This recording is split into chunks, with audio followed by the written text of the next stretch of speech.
रवि प्रदोष व्रत कथा। आयु वृद्धि आरोग्यता या चाहो संतान, शिव पूजन विधिवत करो, दुख हरे भगवान। एक समय सर्व प्राणियों के हितार्थ परम पावन भागीरथी के तट पर ऋषि समाज द्वारा विशाल गोष्ठी का आयोजन किया गया। विज्ञ महर्षियों की एकत्रित सभा में व्यास जी के परम शिष्य पुराणवेत्ता सूत जी महाराज हरि कीर्तन करते हुए पधारे। सूत जी को आते हुए देखकर शौनकादि 88,000 ऋषि मुनियों ने खड़े होकर दंडवत प्रणाम किया।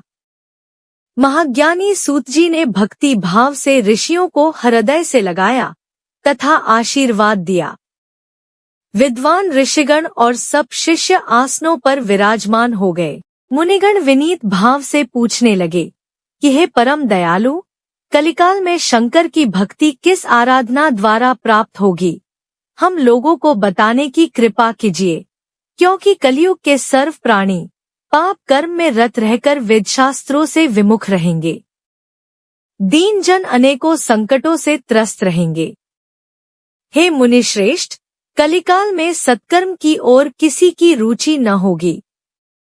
जब पुण्य क्षीण हो जाएंगे तो मनुष्य की बुद्धि असत कर्मों की ओर खुद ब खुद प्रेरित होगी, जिससे दुर्विचारी पुरुष वंश सहित समाप्त हो जाएंगे। इस अखिल भूमंडल पर जो मनुष्य ज्ञानी होकर ज्ञान की शिक्षा नहीं देता, उस पर परमपिता परमेश्वर कभी प्रसन्न नहीं होते हैं। हे महामुने, ऐसा कौन सा उत्तम व्रत है जिससे मनवांछित फल की प्राप्ति होती हो, आप कृपा कर बतलाइए। ऐसा सुनकर दयालु हृदय श्री सूत जी कहने लगे कि हे श्रेष्ठ मुनियों तथा शौनक जी, आप धन्यवाद के पात्र हैं। आपके विचार सराहनीय एवं प्रशंसनीय हैं। आप वैष्णव अग्रगण्य हैं, क्योंकि आपके हृदय में सदा परहित की भावना रहती है। इसलिए हे शौनकादि ऋषियों, सुनो, मैं उस व्रत को तुमसे कहता हूँ जिसके करने से सब पाप नष्ट हो जाते हैं। धन वृद्धिकारक, दुख विनाशक, सुख प्राप्त करने वाला, संतान देने वाला, मनवांछित फल प्राप्ति करने वाला यह व्रत तुमको सुनाता हूँ, जो किसी समय भगवान शंकर ने माता सती को सुनाया था और उनसे प्राप्त यह परम श्रेष्ठ उपदेश मेरे परम पूज्य गुरु वेदव्यास जी ने मुझे सुनाया था, जिसे आपको समय पाकर शुभ बेला में मैं सुनाता हूँ। बोलो उमापति शंकर भगवान की जय। सूत जी कहने लगे कि आयु वृद्धि स्वास्थ्य लाभ हेतु त्रयोदशी का व्रत करें।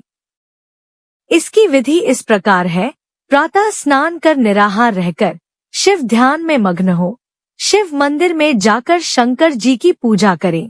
पूजा के पश्चात अर्ध पुण्य त्रिपुंड का तिलक धारण करें, बेल पत्र चढ़ावे, धूप दीप अक्षत से पूजा करें, ऋतु फल चढ़ावे तथा ओम नमः शिवाय मंत्र का रुद्राक्ष की माला से जप करें।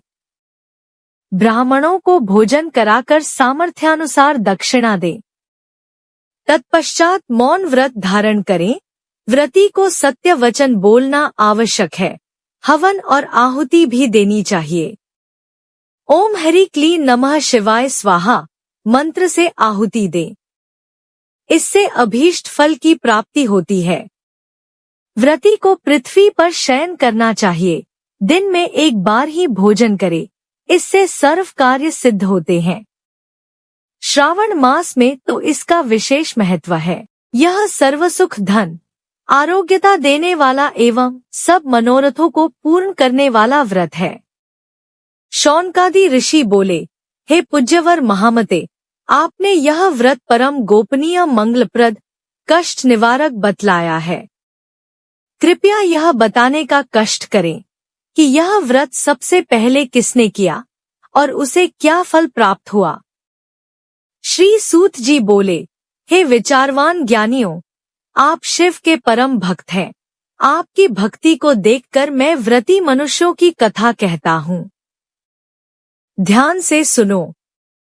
एक गांव में अति दीन ब्राह्मण निवास करता था। उसकी साध्वी स्त्री प्रदोष व्रत किया करती थी। उसे एक ही पुत्र रत्न था। एक समय की बात है, वह पुत्र गंगा स्नान करने के लिए गया। दुर्भाग्यवश मार्ग में चोरों ने उसे घेर लिया और वे कहने लगे कि हम तुम्हें मारेंगे, नहीं तो तुम अपने पिता के गुप्त धन के बारे में हमें बतला दो। बालक दीन भाव से कहने लगा कि बंधुओं, हम अत्यंत दुखी दीन हैं। हमारे पास धन कहाँ है? तब चोरों ने कहा, तेरे इस पोटली में क्या बंधा है? बालक ने निसंकोच कहा, मेरी माँ ने मेरे लिए रोटियां दी हैं। यह सुनकर चोर ने अपने साथियों से कहा, साथियों, यह बहुत ही दीन दुखी मनुष्य है, अतः हम किसी और को लूटेंगे। इतना कहकर चोरों ने उस बालक को जाने दिया। बालक वहां से चलते हुए एक नगर में पहुंचा। नगर के पास एक बरगद का पेड़ था। वह बालक उसी बरगद के वृक्ष की छाया में सो गया। उसी समय उस नगर के सिपाही चोरों को खोजते हुए उस बरगद के वृक्ष के पास पहुंचे और बालक को चोर समझकर बंदी बना राजा के पास ले गए। राजा ने उसे कारावास में बंद करने का आदेश दिया। ब्राह्मणी का लड़का जब घर नहीं लौटा तब उसे अपने पुत्र की बड़ी चिंता हुई। अगले दिन प्रदोष व्रत था। ब्राह्मणी ने प्रदोष व्रत किया और भगवान शंकर से मन ही मन अपने पुत्र के कुशलता की प्रार्थना करने लगी। भगवान शंकर ने उस ब्राह्मणी की प्रार्थना स्वीकार कर ली। उसी रात भगवान शंकर ने उस राजा को स्वप्न में आदेश दिया कि वह बालक चोर नहीं है, उसे प्रातः काल छोड़ दे, अन्यथा उसका सारा राज्य वैभव नष्ट हो जाएगा। प्रातः काल राजा ने शिव जी की आज्ञानुसार उस बालक को कारावास से मुक्त कर दिया।